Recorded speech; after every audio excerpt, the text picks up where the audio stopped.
Hello everyone, have you got this Peugeot 5008? Well, it's a similar setup for most Peugeots, so I'll just show you how to deactivate the child lock.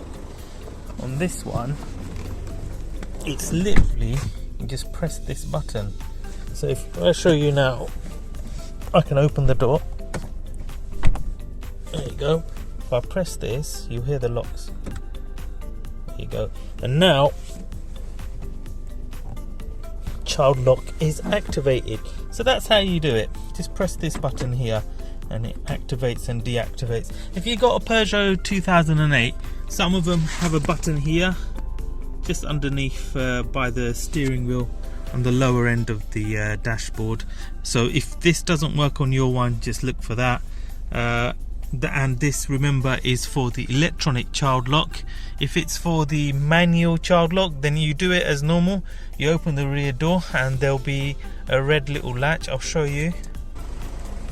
So there you go. So if you've got the manual one, then here, this key slot here will be red and you can just turn it with your car keys.